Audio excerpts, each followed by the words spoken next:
Olá a todos, meu nome é Marcos Lamarck, formado em Ciências Contábeis com especialização em Auditoria e Perícia. Eu conto aí com uma experiência de aproximadamente 15 anos, tanto na área de contabilidade, quanto na área de auditoria e na área de tributação. Também já tenho experiência desde 2009 com aulas em faculdade, nas disciplinas de auditoria, contabilidade tributária e planejamento tributário. A partir de agora, nós vamos ver todo o conteúdo voltado para tributação para o concurso da Eletrosul 2016. Ok?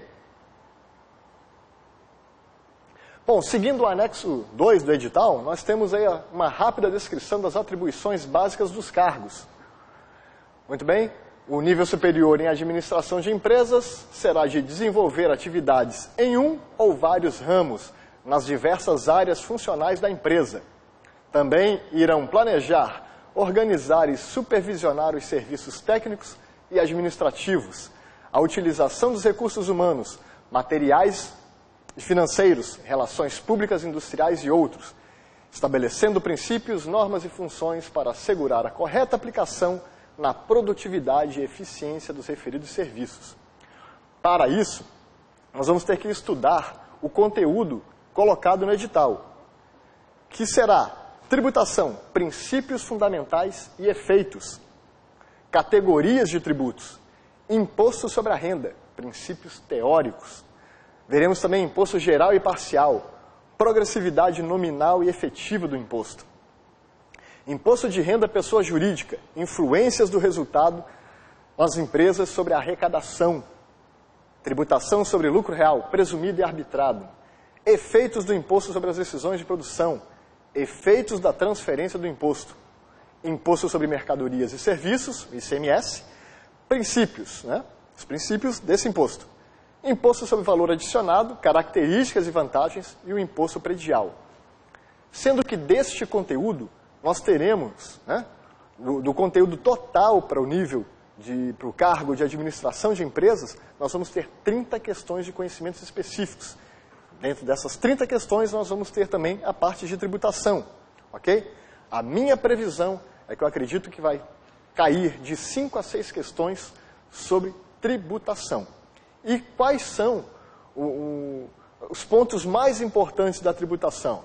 Bom, eu acredito que pelo que a banca já vem colocando nos concursos anteriores, as partes mais importantes, princípios fundamentais do direito.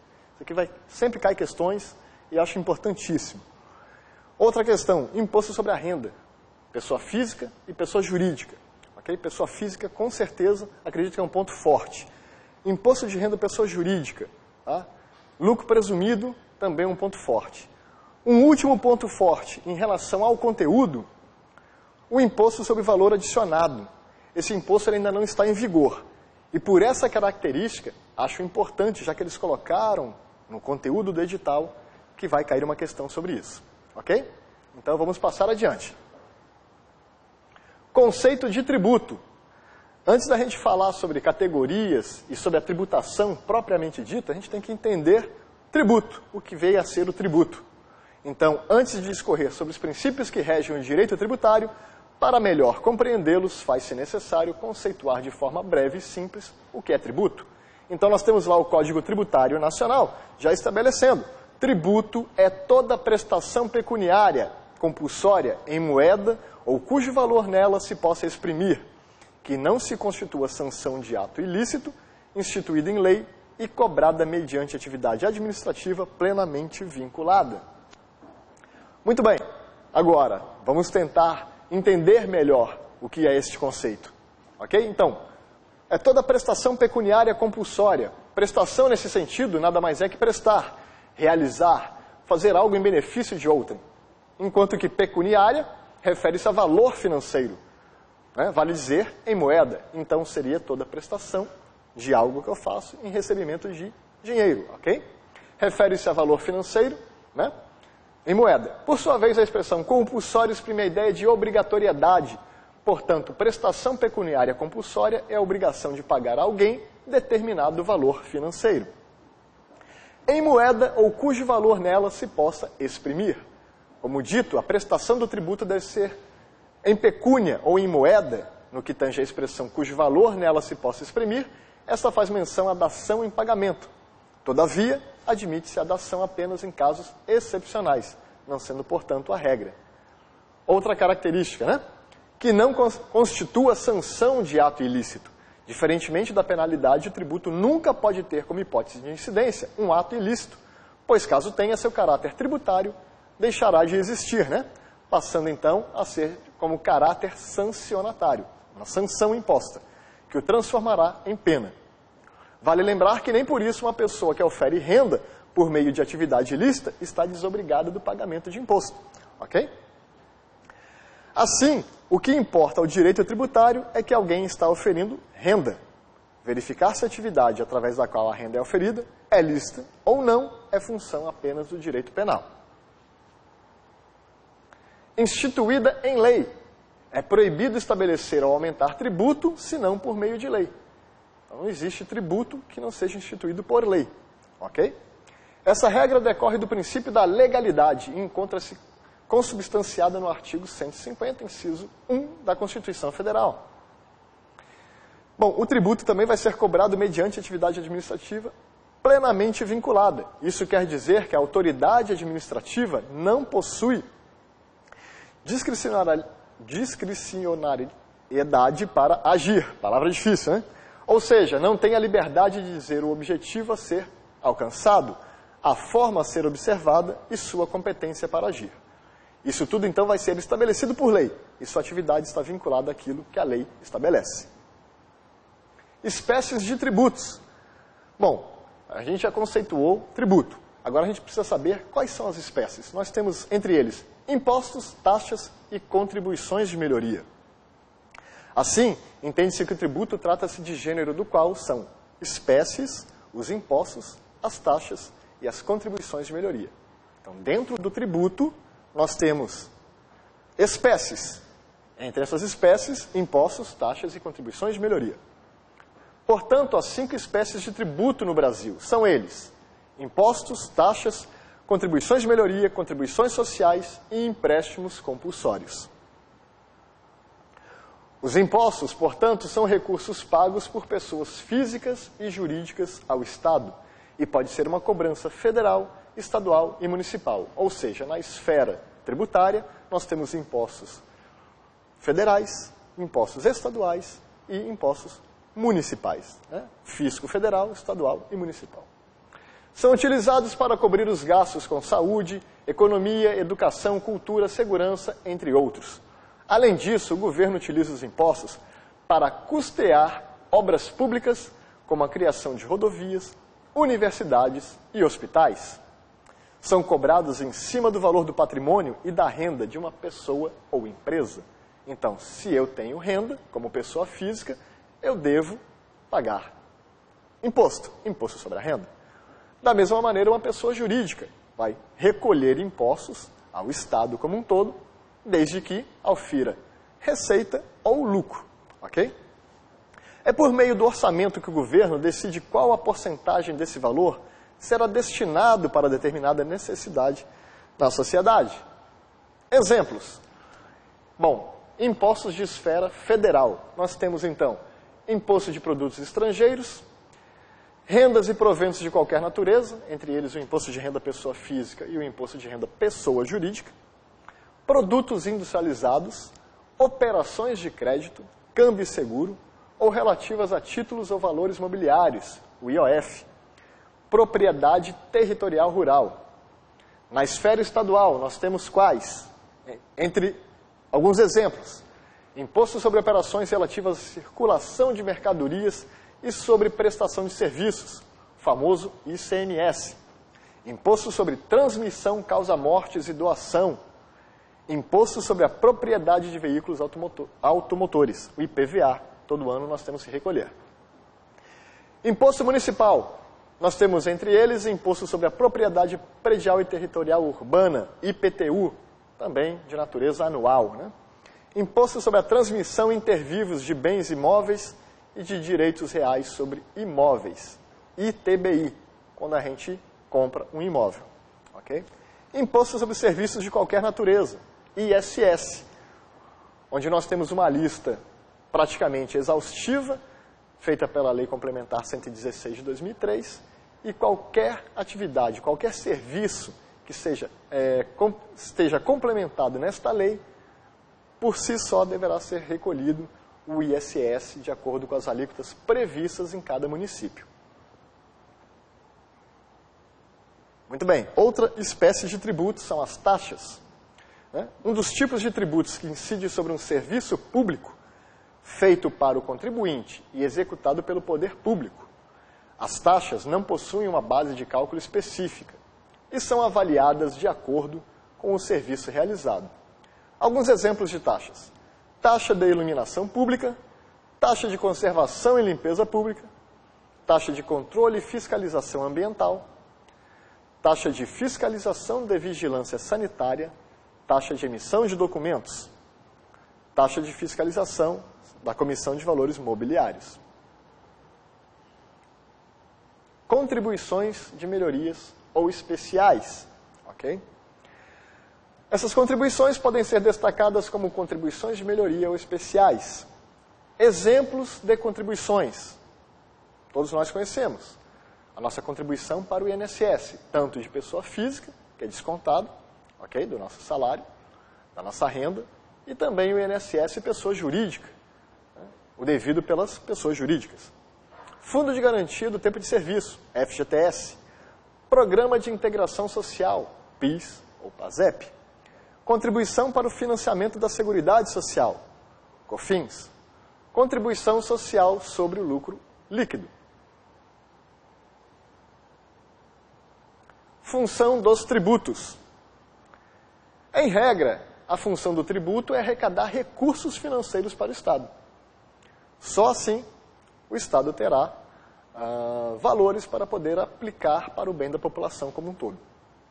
Disse que esse tipo de tributo tem função fiscal. É o caso do IPTU, o caso do ISS, que visam a arrecadação de recursos para o município.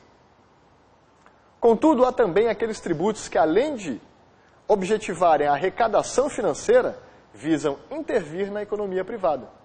Esses possuem, então, uma função extrafiscal. Pode-se citar exemplos como de tributos, o IPI, o Imposto sobre Produtos Industrializados, o Imposto de Importação. Existem também os tributos parafiscais, cuja finalidade é arrecadar recursos para custear atividades que não constem do rol de funções próprias do Estado. Mas este as desenvolve através de suas entidades, como, por exemplo, a Previdência Social e o Programa de Integração Social. Explicadas as funções dos tributos, vamos analisar adiante os princípios jurídicos da tributação. Bom, os principais princípios tributários que a gente vai precisar analisar e estudar para o conteúdo do edital da Eletrosul são esses aqui a seguir. O princípio da legalidade, princípio da anterioridade de exercício, princípio da anterioridade nonagesimal, princípio da igualdade ou isonomia, o princípio da competência, o princípio da uniformidade geográfica e princípio da vedação do confisco. Com esses princípios, acreditamos que nós vamos conseguir acertar as questões realizadas pela banca. Tá? E eles dão uma atenção bem especial para esses princípios. Então vamos lá. Princípio da legalidade. A Constituição Federal assegura que ninguém será obrigado a fazer ou deixar de fazer uma coisa senão por força de lei. Assim, como é conosco, para tributação ocorre o mesmo. Ninguém vai ser obrigado a pagar algum tributo, senão por força de lei. Ok? O princípio da legalidade tributária, estabelecido pelo artigo 150 da Constituição Federal, nada mais é que o princípio do artigo 5º, inciso 2, todavia expressamente voltado ao direito tributário, e garante que nenhum tributo será criado ou majorado, senão em virtude de lei. Então, 2 pontos. Ele não pode ser criado sem lei, e ele não pode ser majorado, ou seja, ele não pode ser aumentado se não for mediante lei. Contudo, no que tange à majoração, há algumas exceções ao princípio da legalidade, pois o Poder Executivo tem liberdade para alterar a alíquota do imposto sobre exportação, o Imposto sobre Importação, o IPI, de produtos industrializados, e o IOF, sobre operações de crédito, câmbio e seguro, por meio de decreto.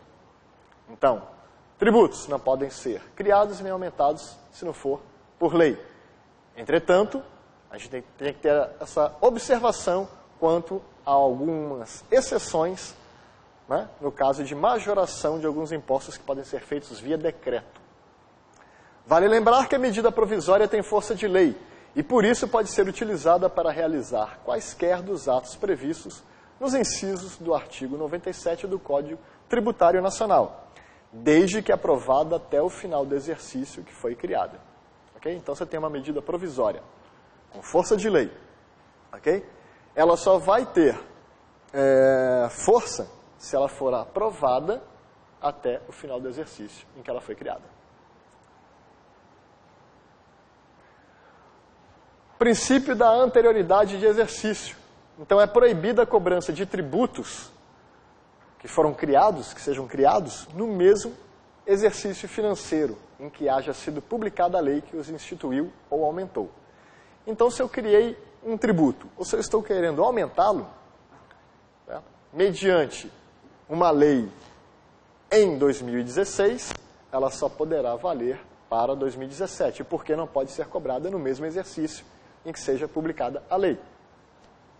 Nesse dispositivo encontra-se consubstanciado o princípio da anterioridade, segundo o qual a lei que criou ou aumentou o tributo deve existir antes do início do exercício financeiro que o tributo passará a ser recolhido. Então, mais uma vez aqui fica a observação.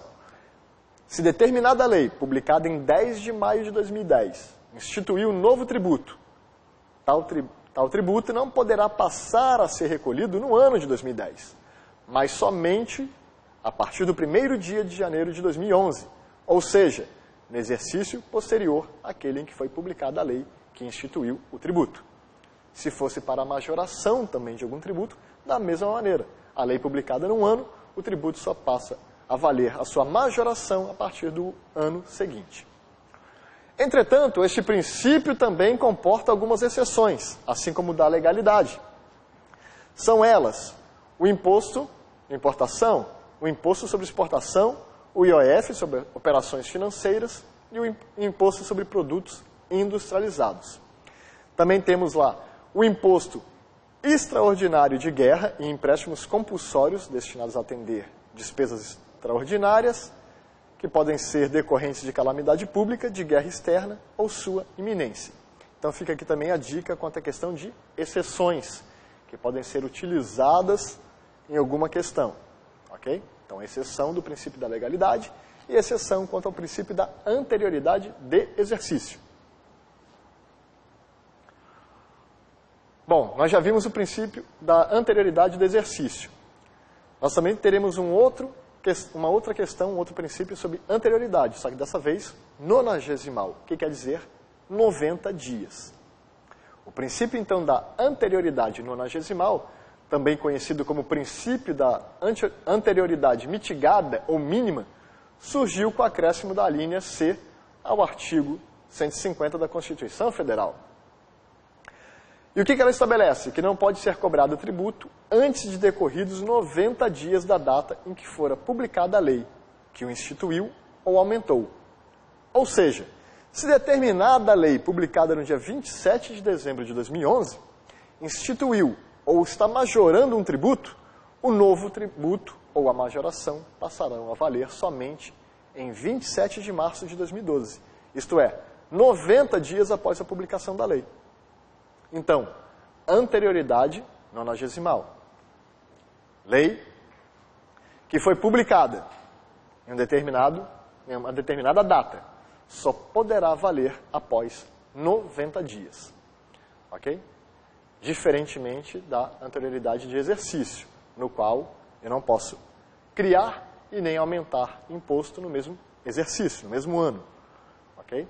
O da nonagesimal eu não posso aumentar e nem majorar, levando em consideração pelo menos 90 dias da data da publicação da lei. O princípio da anterioridade nonagesimal não se aplica ao imposto sobre importação, exportação imposto sobre renda e proventos de qualquer natureza, IOF, imposto extraordinário no caso de guerra, empréstimo compulsório para atender às despesas decorrentes de calamidade pública, de guerra externa ou sua iminência. Até aqui é muito parecido com a questão das exceções quanto à anterioridade do exercício. Entretanto, ele acresce a base de cálculo do IPTU e do IPVA também. Ok? Então, exceções ao princípio da anterioridade nonagesimal, a gente inclui a base de cálculo do IPTU e do IPVA, além dos demais tributos já previstos também como exceções no princípio da anterioridade de exercício.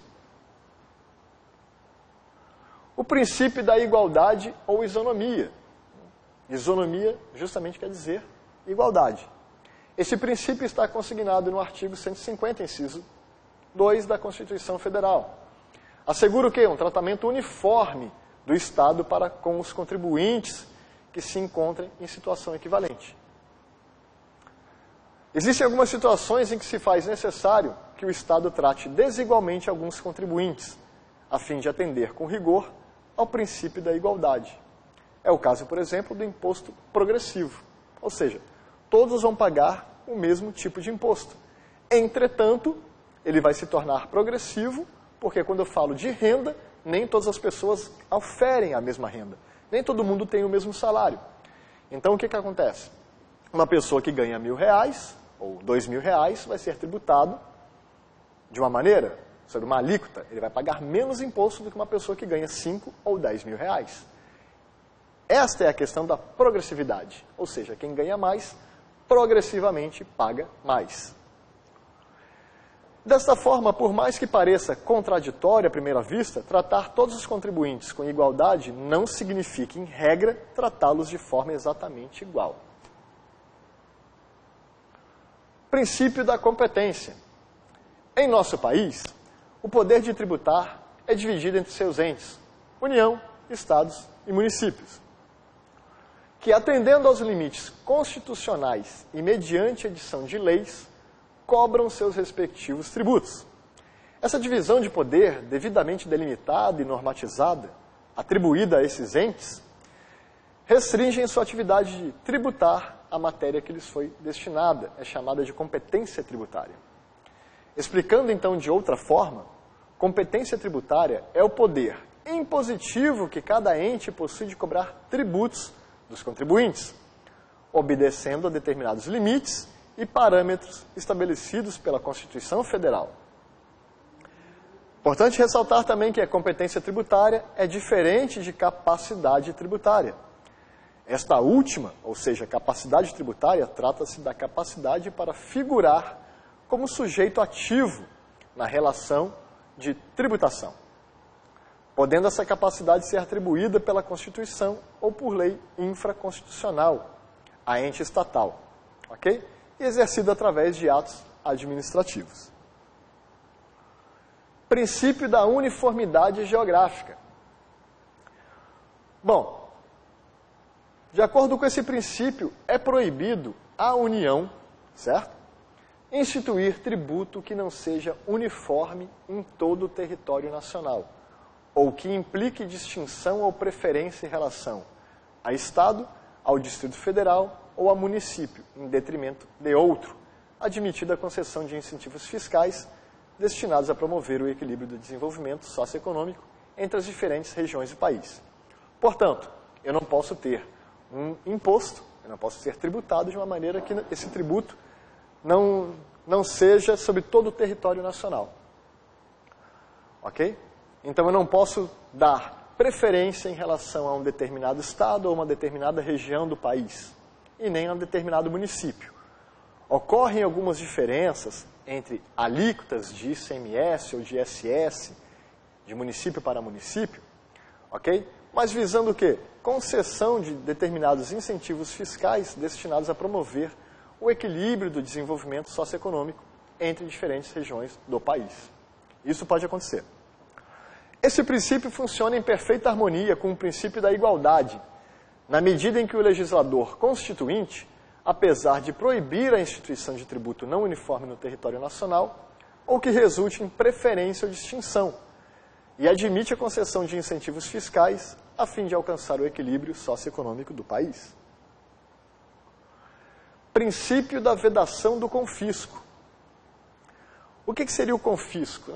Ninguém deve ser tributado de maneira excessiva. Ou seja, eu tenho uma renda X de R$1.000 e eu não posso ter um tributo que me leve uma boa parte dessa renda. Senão ele vai ter um poder confiscatório, certo? Em um país onde o contribuinte paga até 27,5% de imposto sobre a sua renda, no caso de pessoa física, a carga tributária pode atingir o equivalente a 36% do produto interno bruto. Fica difícil explicar o que é um tributo com efeito de confisco, porém vamos tentar fazer essa explicação. Bom, de acordo então mais uma vez com a Constituição Federal, que é vedada à União, aos Estados, ao Distrito Federal e aos municípios utilizar tributo com efeito de confisco. Entende-se então que o tributo com efeito confiscatório é aquele com caráter explorador. Ou seja, cujo percentual em relação ao que está sendo tributado é visivelmente absurdo. Então, se a gente tem uma renda de R$1.000 e a gente tem uma alíquota de um imposto que é muito alta, se torna confiscatório. Ou seja, de uma certa maneira, nós já pagamos imposto de renda a uma alíquota máxima de 27,5%.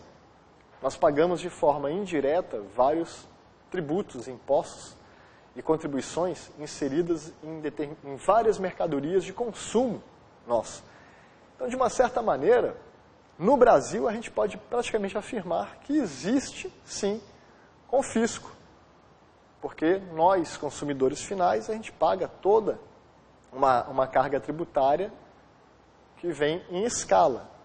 Ela vem em cascata, já desde os produtos que são industrializados, dos serviços que são executados, mercadorias que são vendidas, porque as pessoas jurídicas, as indústrias, o comércio em si, acabam repassando esse custo para nós, consumidores finais. Então, de uma certa maneira, a gente sempre arca com toda a carga tributária no final.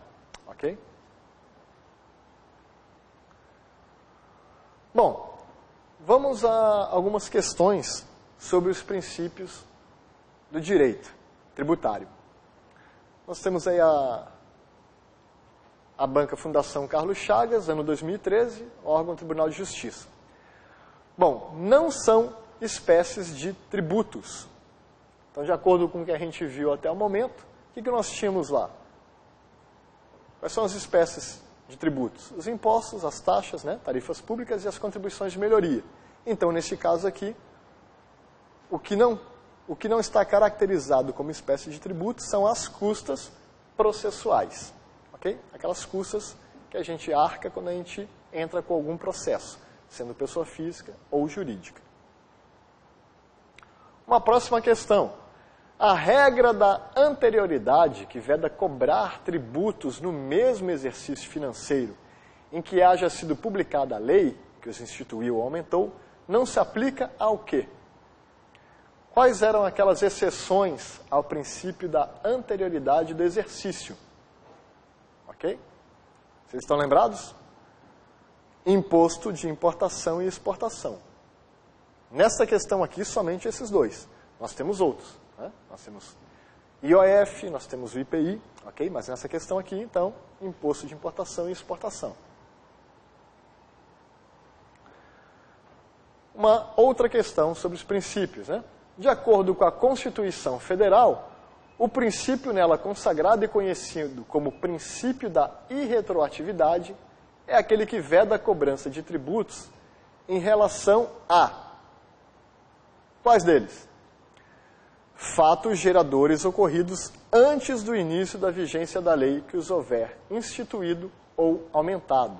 Ou seja, eu não posso cobrar para trás, somente a partir do momento em que ele entrar em vigor de acordo com o princípio da anterioridade do exercício e da 90º. Para trás não pode ser cobrado. Ok? Eu estou instituindo a partir da publicação da lei. O para trás já é passado.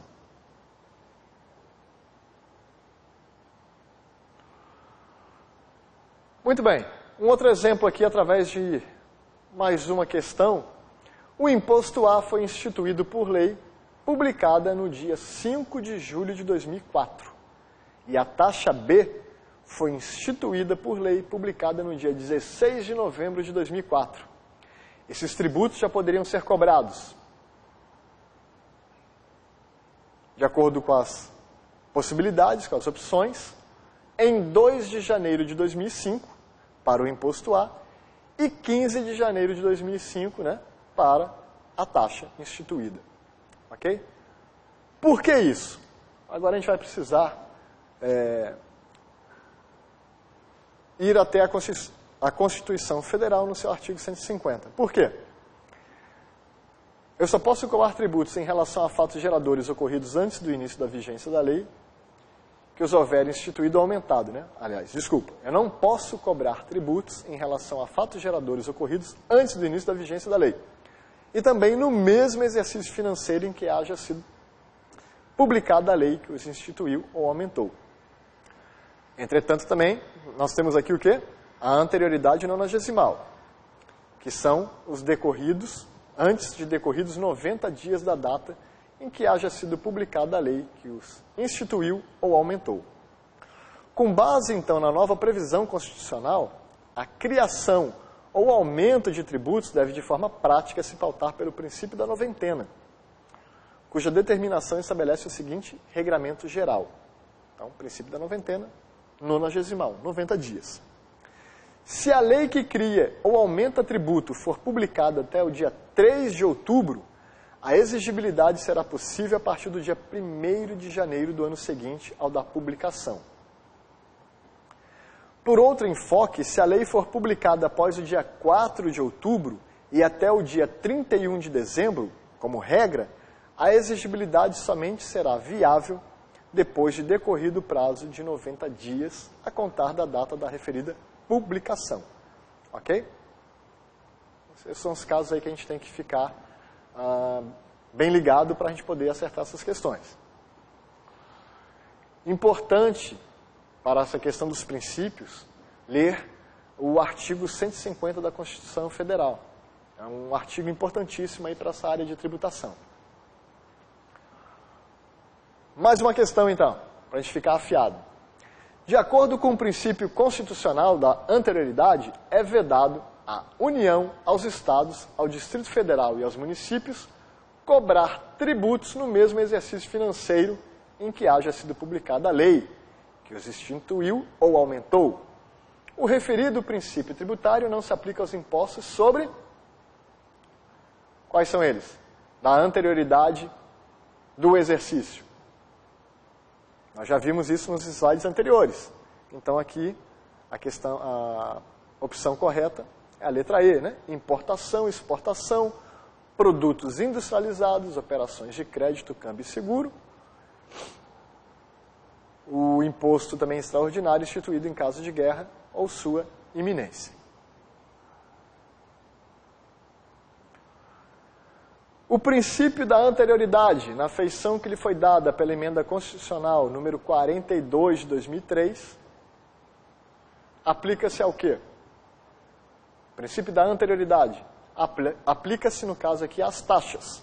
Ok? Então, a opção correta, letra E. São tributos de competência municipal. Quais são eles? Nós vimos exemplos lá de impostos de natureza federal, de competência, federal, competência estadual e competência municipal. Então, recordando aquele slide anteriormente visto, qual seria a opção correta? Letra E. Imposto sobre a propriedade territorial urbana, imposto sobre serviços de qualquer natureza, o ISS, né?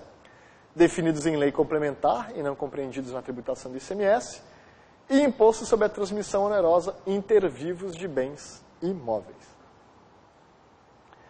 São tributos de competência da União, exceto a contribuição. Qual contribuição? Que não compete à União. Nós temos a contribuição de melhoria, a contribuição social para a Seguridade Social, o INSS, todos esses são da União, de intervenção do domínio econômico, né, que é a CID, de interesse de categorias profissionais, também compete à União. Então, neste caso, a única que não compete, letra C, para o custeio do serviço de energia elétrica. Sobre os tipos de tributos, considere 1. Tributo que não admite vinculação de receita a órgão, despesa ou fundo, salvo algumas exceções constitucionais, tais como a vinculação de recursos destinados a ações e serviços públicos de saúde. Item 2. A concessão de alvará ou permissão pode ser remunerada por essa espécie de tributo. Item 3. Tem receita vinculada para custear atividades de assistência social, saúde e previdência social. Item 4. Pressupõe que, em virtude de uma obra pública, haja valorização imobiliária para que se configure o seu fato gerador. Desta forma, então, os itens 1, 2, 3 e 4 caracterizam, respectivamente, o quê? Item 1. Imposto, né, gente? Tributo que não admite vinculação de receita a órgão, despesa ou fundo. O item 2, taxa, né? Concessão de alvará ou permissão pode ser remunerada por essa espécie de tributo. Taxa de concessão de alvará. Item 3, contribuição social para a Seguridade Social. Ok? Para custear atividades de assistência social, saúde e previdência social. E por último, contribuição de melhoria, que, caso havendo alguma obra pública, poderá valorizar imobiliariamente, né, e vai configurar o seu fato gerador. Ou seja, se ocorreu uma obra de captação de esgoto, de iluminação pública na minha rua, no meu bairro, consequentemente eu vou está aí caracterizado o seu fato gerador para a contribuição de melhoria. Bom, outra questão importante aqui, ó, são tributos estaduais. De acordo com os exemplos já vistos nos slides anteriores, quais seriam? Imposto sobre a propriedade de veículos automotores, o IPVA. Imposto sobre transmissão intervivos a qualquer título, por ato oneroso de bens imóveis. Por natureza ou acessão física. E imposto sobre operações relativas à circulação de mercadorias, o ICMS. Bom, partimos então agora para uma nova parte aqui da tributação, do conteúdo da tributação, que é o imposto sobre a renda. O imposto sobre a renda, ou imposto sobre o rendimento, é um tributo da espécie imposto. Então a gente tem que lembrar isso. Tributo, ok? E espécie, no caso aqui, imposto, né? Imposto sobre a renda. Existente em vários países, em que cada contribuinte, seja ele pessoa física ou pessoa jurídica, é obrigado a pagar uma certa porcentagem de sua renda para o governo, nacional ou regional, a depender de cada jurisdição. Bom, o cálculo desse tributo tem por base uma nova riqueza produzida pelo contribuinte, ou seja, por fruto de trabalho, capital ou ambos, que são caracterizados como rendimentos tributáveis, sobre a qual se aplica uma porcentagem, uma alíquota, obedecendo tabela produzida pelo organismo fiscalizador de cada país. Como já disse anteriormente, no caso de imposto sobre a renda, no caso de pessoa física, certo? Nós vamos ter aí um princípio da igualdade, onde todos nós brasileiros pagamos imposto sobre a renda. Ocorre que aqui nós vamos ter o quê? A progressividade do imposto, ou seja, uma alíquota, ok? Que vai aumentar de acordo com a renda oferida por cada cidadão. Esse tributo tem como principais características a generalidade, sujeitando todo contribuinte que obtenha rendimentos tributáveis, né, a universalidade, atingindo todo e qualquer rendimento tributável oferido pelo contribuinte, e a progressividade, ou seja, o que eu acabei de explicar, impondo alíquotas maiores para rendimentos maiores e vice-versa. Os princípios da generalidade e universalidade garantem que o imposto cumpra sua principal função, que é a de arrecadar recursos para o governo, enquanto a progressividade se presta a cumprir a função de redistribuição de renda, sendo considerado por alguns autores como o tributo que melhor atende a essa tarefa. Bom, imposto de renda pessoa física. São contribuintes desse imposto as pessoas físicas domiciliadas ou residentes no Brasil, titulares de disponibilidade econômica ou jurídica de renda ou proventos de qualquer natureza, inclusive rendimentos e ganhos de capital, sem distinção da nacionalidade, sexo, idade, estado civil ou profissão. Então nós temos aí a questão da renda, ou seja, se eu aufiro renda, tem o fato gerador do imposto de renda sobre a pessoa física e sobre ganho de capital. Ou seja, quando eu compro um imóvel por um valor e depois eu revendo ele por um valor maior. Neste caso também tem que se apurar o ganho de capital e fazer a tributação do imposto. Ok? A renda e os proventos de qualquer natureza percebidos no Brasil por residentes ou domiciliados no exterior, ou a eles equiparados, estão sujeitos ao imposto de acordo com as disposições legais pertinentes. Princípios fundamentais do imposto de renda. Ao disciplinar o imposto sobre a renda e proventos de qualquer natureza, o legislador pátrio tem o dever de observar e respeitar os princípios constitucionais tributários, sem qualquer exceção. Assim, aplicam-se a ele, entre outros, os princípios da legalidade, anterioridade de exercício nonagesimal, irretroatividade, isonomia ou igualdade, impossibilidade de confisco e capacidade contributiva. Ademais, exige o seu texto constitucional, em seu artigo 153, que o imposto sobre a renda e proventos de qualquer natureza seja informado nos termos da lei pelos critérios da generalidade, universalidade e progressividade.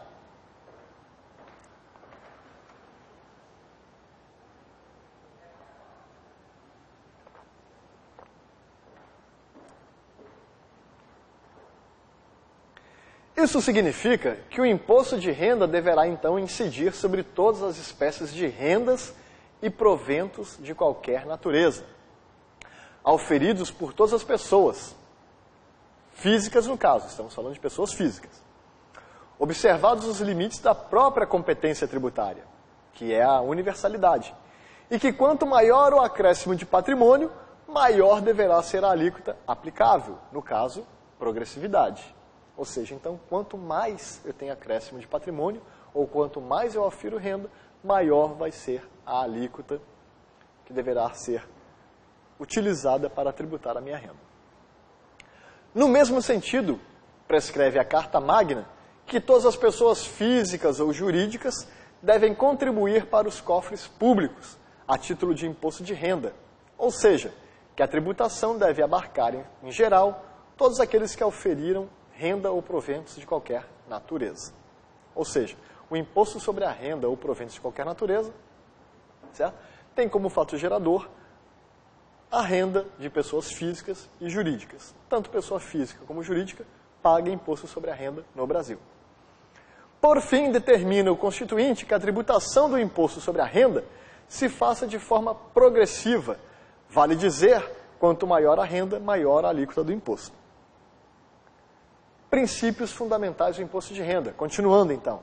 O imposto de renda deve incidir sobre todas as rendas auferidas pelos contribuintes no período base, ou seja, entrelaçando-se no critério material da regra matriz do imposto de renda, respeitado igualmente o princípio da capacidade contributiva, o mínimo vital, e tendo como exceção os casos de isenção, os quais devem ser devidamente justificados em face dos princípios constitucionais, já que o princípio geral é o da universalidade. O princípio da progressividade, também lá no artigo 153 da nossa Constituição, no entanto, também é uma decorrência do princípio da isonomia. Está, porém, relacionado com os princípios da capacidade contributiva e da pessoalidade. Esse princípio determina a existência de diversas alíquotas para o imposto sobre a renda, de acordo com a faixa de renda do contribuinte. Assim, se o valor a ser pago a título de imposto de renda oscilará não somente com a variação da base de cálculo, mas também com a variação da alíquota. Neste caso, a correlação se faz com o critério quantitativo da regra matriz da incidência tributária. Ou seja, quanto maior a renda do contribuinte, certo? Maior será a sua base de cálculo do tributo e, igualmente, será a alíquota sobre ela incidente. Mais uma vez, então, precisamos entender a diferença entre imposto geral e parcial. Bom, nós já vimos que imposto é uma espécie de tributo que o Estado exige de pessoas físicas e jurídicas, sem lhes oferecer uma contraprestação direta e determinada. Basicamente, os fatos geradores de impostos são o patrimônio, a renda e o consumo. Bom, então o imposto geral é aquele que incide amplamente sobre determinado conjunto de transações, no caso, sobre operações financeiras através do IOF e sobre a renda, onde nós temos o imposto de renda pessoa física e pessoa jurídica. E o imposto parcial é aquele que incide apenas em um tipo de ativo, seja parte do patrimônio, ou que é cobrado apenas sobre transações de determinadas mercadorias. E entre os exemplos nós temos o IPVA, heranças e o imposto sobre circulação de mercadorias. Progressividade nominal e efetiva. Bom, nós já vínhamos falando sobre a progressividade do imposto para pessoa física. Progressividade nominal é aquela em que se paga mais pela renda maior. Então nós temos aqui o exemplo, a nossa tabela do imposto de renda pessoa física. Então nós temos aqui a base de cálculo. Quanto maior a base de cálculo, maior a alíquota incidente. Ok? Nós víamos falando ali sobre a progressividade desse imposto. Então, segue a mesma questão. Maior base de cálculo aqui, ó. Inicia-se em R$ 1.903 até acima de R$ 4.664. Base de cálculo. Quanto maior a minha base de cálculo, maior a minha alíquota incidente. Ok? Então, essa é a minha progressividade nominal do imposto.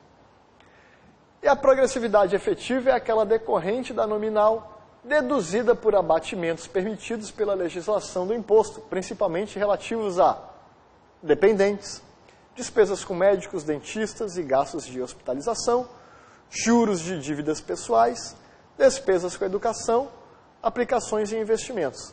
Todas essas aqui, para quem já declara o seu imposto de renda anual, já deve ser de conhecimento. Ok? Então, progressividade efetiva é aquela em que eu tenho a minha base de cálculo, a minha alíquota efetiva, de acordo com a progressividade, mas que se eu posso abater ou deduzir algo dessa minha base, eu passo a ter o quê? Uma progressividade efetiva. Voltando aqui no slide anterior, ó, nós temos aqui uma parcela a deduzir do imposto de renda pessoa física. Então, nós temos a progressividade da base de cálculo, né? Progressividade nominal, com a alíquota, mas menos uma parcela a deduzir do imposto de renda pessoa física. Então, ali já começa a minha progressividade efetiva. Ok? Algumas questões, então, sobre impostos sobre a renda e proventos de qualquer natureza. O imposto de renda pessoa física, entre as opções que nós temos aqui, qual seria a opção mais correta? Opção letra E. Então, o imposto de renda pessoa física tem por fato gerador as rendas e proventos de qualquer natureza, ou seja, acréscimos patrimoniais líquidos, auferidos em determinado período de tempo.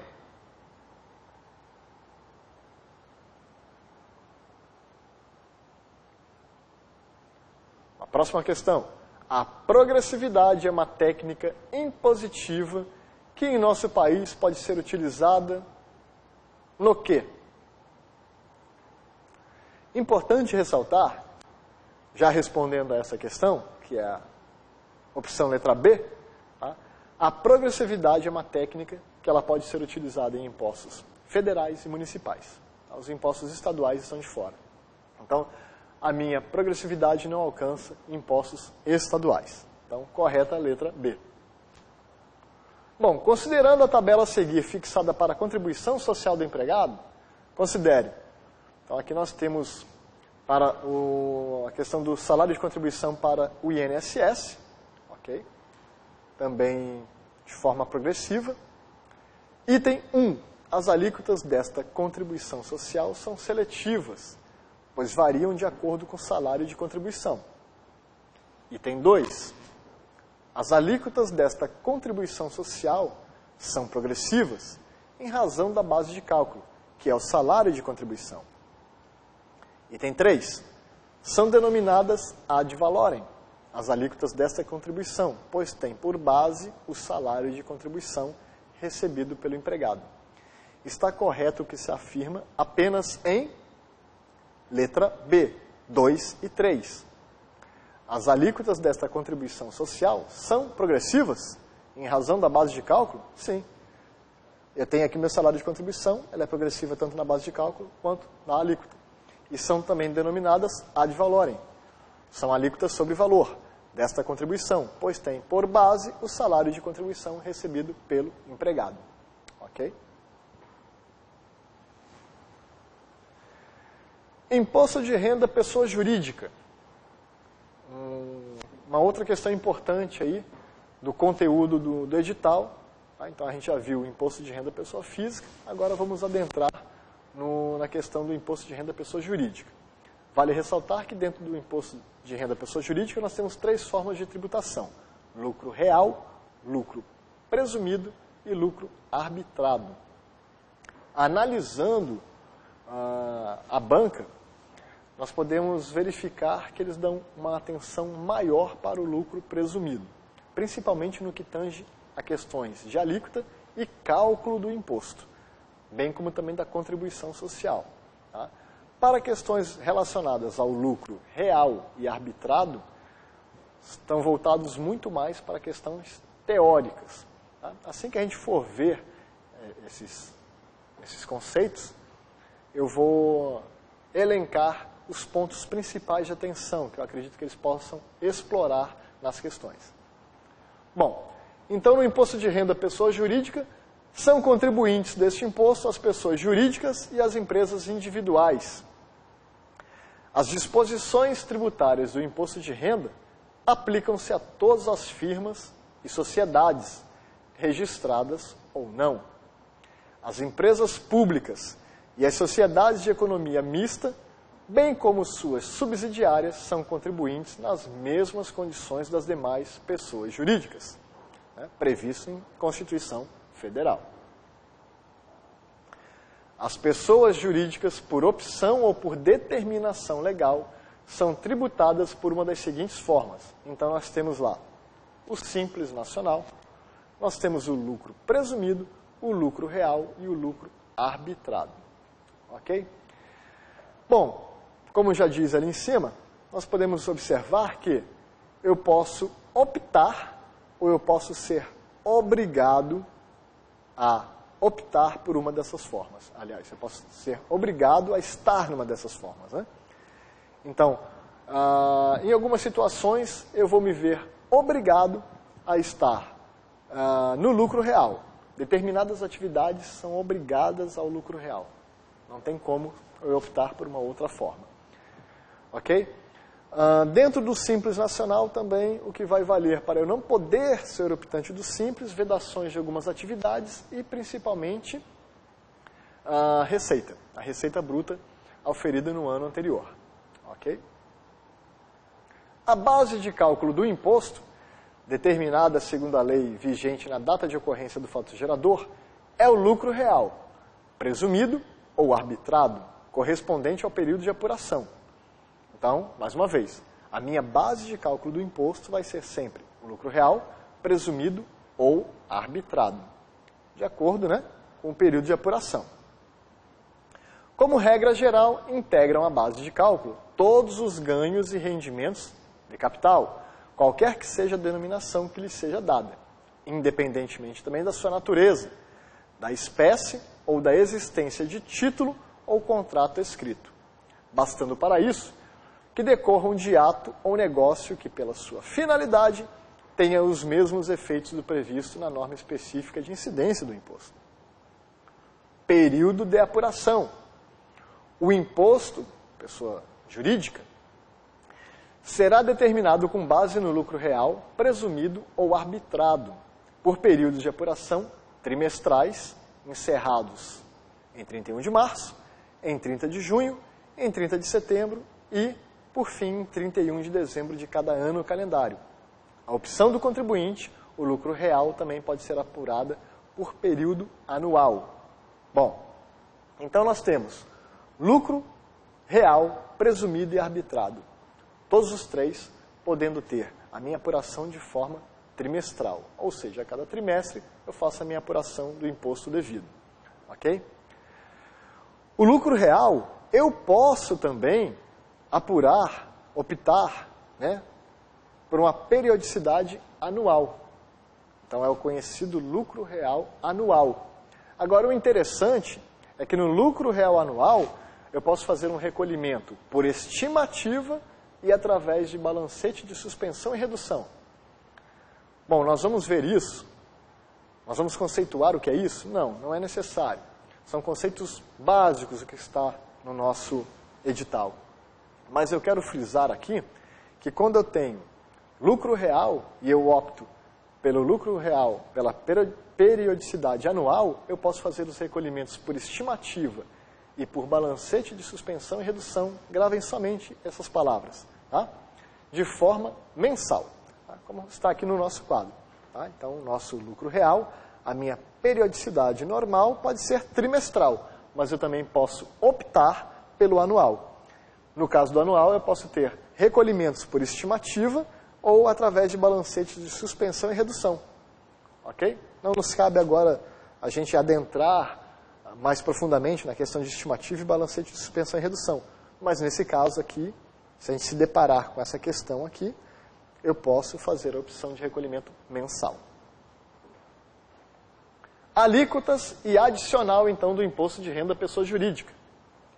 A pessoa jurídica, seja comercial ou civil, o seu objeto pagará o imposto à alíquota de 15% sobre o lucro real, apurado de conformidade com o regulamento.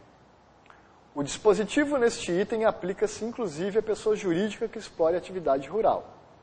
Bom, então, de uma forma geral, a minha alíquota efetiva de imposto de renda à pessoa jurídica é 15%. Ok? Alíquota efetiva. E o meu adicional? Em que casos eu vou ter adicional do imposto de renda? A parcela do lucro real que exceder ao valor resultante da multiplicação de R$20.000 pelo número de meses do respectivo período de apuração irá se sujeitar à incidência de adicional de imposto, a alíquota de 10%. Ou seja, se a minha parcela do lucro real num determinado trimestre é de R$80.000, logicamente, de forma trimestral, para cada mês eu tenho 20.000. Então, um trimestre eu vou ter 60.000. Se a minha parcela é de 80.000, ela já excedeu em R$20.000. Sobre esses R$20.000, eu vou ter o quê? Adicional de imposto de renda. Mas não se preocupem, porque nós ainda vamos ver exemplos de cálculos aqui, como calcular esse adicional, ok? O adicional aplica-se, inclusive, nos casos de incorporação, fusão ou cisão, inclusive também de extinção da pessoa jurídica pelo encerramento da liquidação. O disposto neste item aplica-se igualmente à pessoa jurídica que explore atividade rural. O adicional de que trata este item será pago juntamente com o imposto de renda apurado pela aplicação da alíquota geral de 10%, de 15%, desculpa. Então, nós vamos recolher, juntamente com o imposto de renda de 15% de alíquota efetiva, mais 10% de imposto adicional, fazendo um total de 25%. Certo? Regime lucro real. Conforme vimos, renda para fins do imposto de renda à pessoa jurídica corresponde ao lucro das empresas, de forma que o imposto de renda à pessoa jurídica, em princípio, deve incidir sobre o lucro e não sobre a receita. ok? Então, lucro real, a gente tem que partir desse pressuposto, né? Seria a base dele o lucro auferido pelas empresas, e não sobre a receita. Cumprindo essa disposição, que em verdade norteia toda a sistemática do imposto de renda, temos o regime do lucro real, que de fato incide sobre o lucro. Bom, como alternativa, as empresas podem optar por outros regimes de apuração.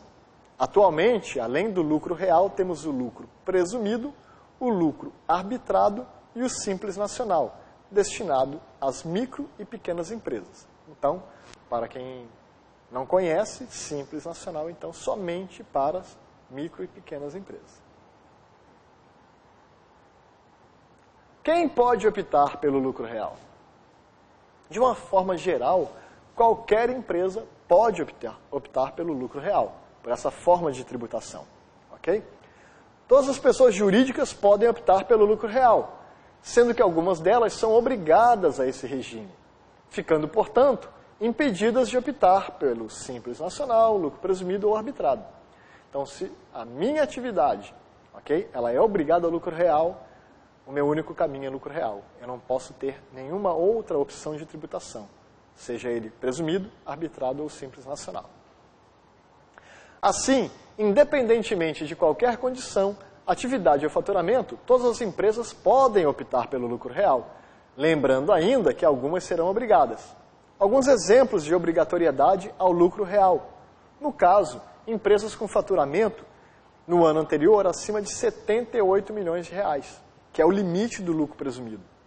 Então, se eu cheguei no ano anterior, né, vamos dizer, em 2016, eu alcanço um faturamento acima de 78 milhões, para o ano de 2017 eu estou obrigado ao lucro real. Não posso mais permanecer no lucro presumido e nem optar pelo simples e lucro arbitrado. Atividades que são obrigadas ao lucro real. Bancos comerciais, bancos de investimentos, caixas econômicas, entre outros. Empresas que tenham lucro, rendimentos do exterior, atividades de prestação cumulativa e contínua de serviços de assessoria creditícia, mercadológica, gestão de crédito, seleção de riscos, entre outros. Atividades, então, né, que me obrigam ao lucro real e empresas que tenham lucro, rendimentos do exterior e atividades de prestação cumulativa e contínua de serviços de assessoria creditícia, mercadológica, gestão de crédito, seleção e riscos. Esse tem que ser obrigatoriamente lucro real. A opção pelo lucro real poderá ser, no caso da apuração anual, mediante pagamento da estimativa mensal do imposto correspondente ao mês de janeiro, ou do início da atividade. E quando do recolhimento do imposto apurado trimestralmente, correspondente ao primeiro trimestre ou ao trimestre de início de atividade. Bom, como eu já disse anteriormente, nós podemos optar pela periodicidade trimestral ou anual para o lucro real. Sendo que, no caso de apuração anual, como é que eu vou fazer a opção? É pelo recolhimento do primeiro imposto, da primeira parcela desse imposto, né? Então, mediante pagamento da estimativa mensal do imposto correspondente ao mês de janeiro ou início da atividade. E quando eu for optar pelo trimestral, então eu vou tributar o meu primeiro trimestre do ano e vou recolher o imposto, ou o primeiro trimestre do início da atividade. Periodicidade anual e trimestral. O lucro real comporta duas periodicidades, anual e trimestral, tanto para o imposto de renda à pessoa jurídica, quanto também para a contribuição social sobre o lucro líquido. Como regra, o imposto de renda das pessoas jurídicas é devido trimestralmente e, por opção, é possível a apuração anual. Ou seja, de maneira geral, é trimestral. Eu posso optar pelo recolhimento anual. E dentro do anual, eu posso fazer recolhimentos mensais. No real trimestral, o imposto com caráter definitivo será determinado por períodos de apuração encerrados 31 de março, 30 de junho, 30 de setembro e 31 de dezembro de cada ano calendário. Já no real anual, deve-se apurar o lucro real em 31 de dezembro de cada ano. Ou seja, o meu lucro real anual, eu vou apurá-lo ao final do exercício. Entretanto, eu vou fazer recolhimentos mensais. A apuração do imposto de renda e da contribuição social pelo lucro real poderá ser feita das seguintes formas. Real trimestral, sempre por meio de balanço trimestral. Ou seja, eu vou fazer a apuração de toda a minha receita, menos custos e despesas, para chegar até o meu lucro, e aí eu fazer a tributação do trimestre. E o real anual, por meio de estimativas mensais, ou por meio de balanço, de suspensão ou de redução. E ainda com a apuração do lucro real anual ao final do período de apuração, onde eu posso chegar à conclusão de que eu recolhi a mais, um valor maior do que eu deveria, ou menor. E aí eu tenho que fazer o meu ajuste. No caso, se eu recolhi a menos, eu recolho a diferença. Se eu recolhi a mais, eu posso compensar. Ok? Bom, aqui no item B, cabe uma explicação rápida em relação à questão de recolhimento por meio de estimativas mensais ou por meio de balanço de suspensão e redução. Bom, as estimativas mensais, eu vou fazer então a minha apuração mensal, ok? Bom, ela vai ser feita de uma maneira sobre a minha receita mensal. Então eu vou presumir o meu lucro para poder aplicar a minha alíquota efetiva de 15%. Tá?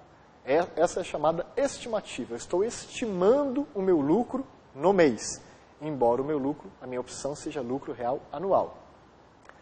Bom, eu também tenho a opção de fazer os balancetes de suspensão ou de redução.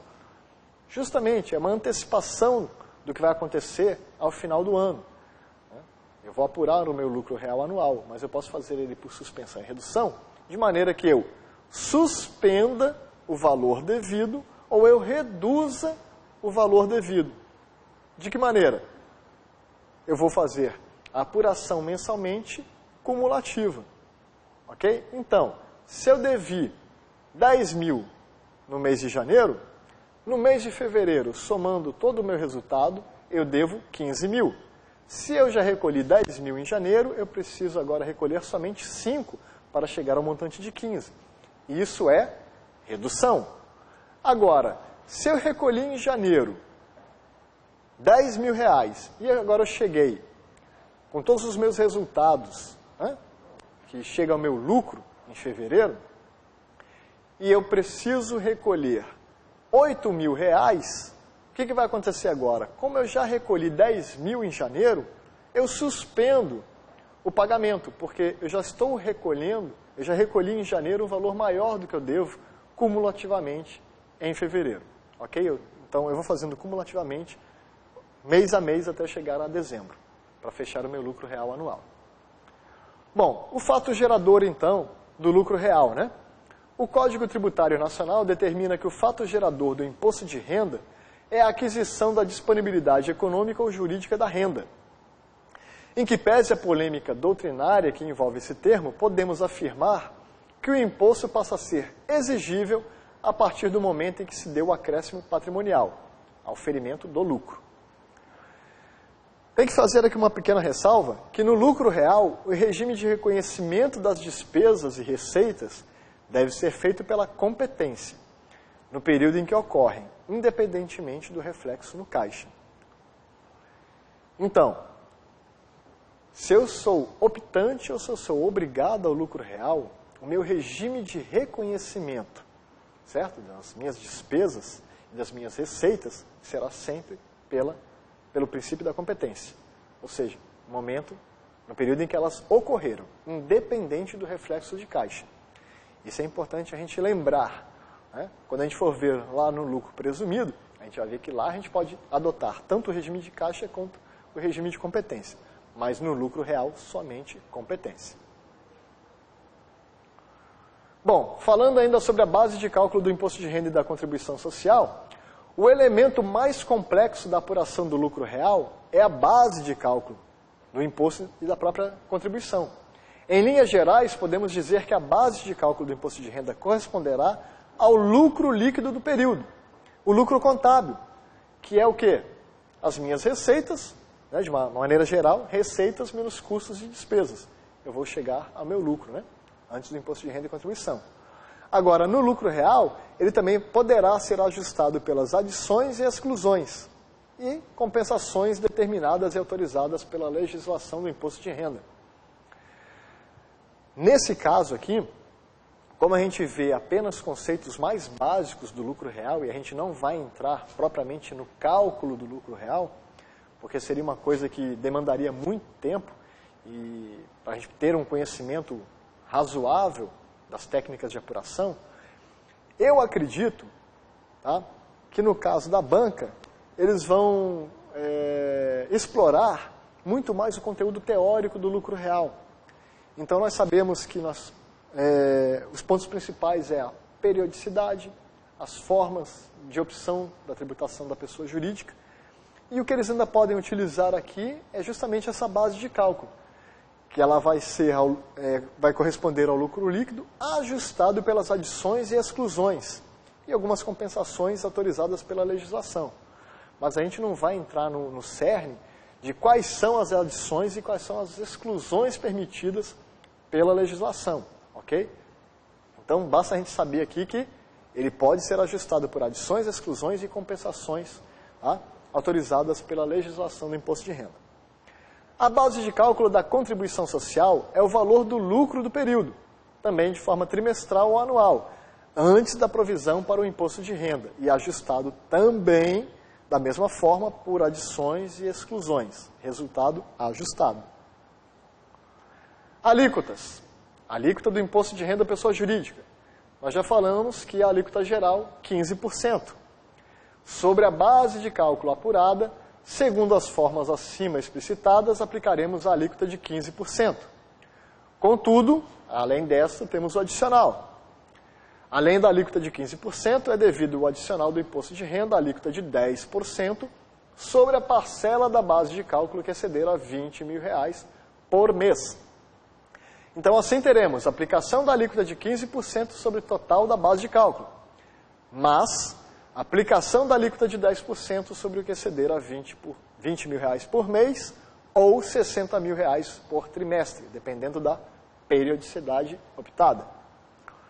Alíquota da contribuição social. Importante frisar, tá? Que a partir do dia 1º de janeiro de 2003, a contribuição social passou a ser determinada mediante a aplicação da alíquota de 9% sobre o lucro líquido ajustado, que é a sua base de cálculo. Desde 1º de maio de 2008, ficou estabelecido que a alíquota da contribuição social é de 15% no caso de instituições financeiras, pessoas jurídicas de seguros privados e de capitalização, ok? Em relação às demais pessoas jurídicas, a alíquota aplicável permaneceu em 9%. Por que eu coloquei isso aqui? Porque pode ser uma questão que a banca pode utilizar aí, pode explorar. Tá? Ela foge um pouquinho dos preceitos básicos, mas é importante a gente frisar isso aqui. Pode ser utilizado.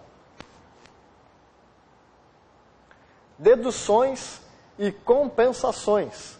A pessoa jurídica poderá deduzir do imposto apurado no mês incentivos fiscais, o imposto de renda pago ou retido na fonte sobre receitas que integraram a base de cálculo do imposto devido, o imposto de renda pago indevidamente em períodos anteriores, desde que formalizado por meio de declaração de compensação. Bom, não nos cabe aqui agora analisar incentivos fiscais, mas nós sabemos que eles existem e que eles podem sim ser deduzidos do imposto apurado. Tá? Então nós temos lá incentivos fiscais. Item B, o imposto de renda pago ou retido na fonte sobre receitas que integraram a base de cálculo do imposto devido.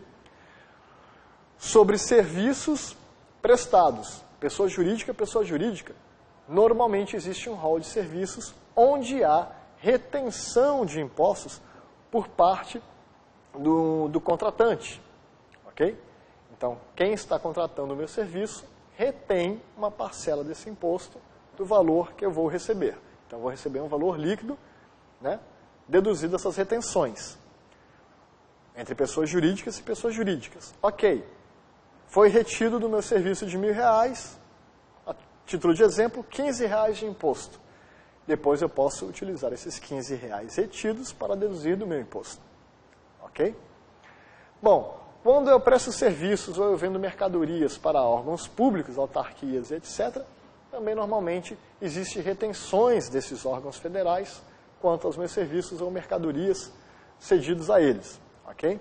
Então, neste caso, eu também sofrerei retenção, receberei um valor líquido, mas eu posso utilizar dos impostos retidos sobre o meu serviço para um posterior abatimento, uma dedução do imposto devido.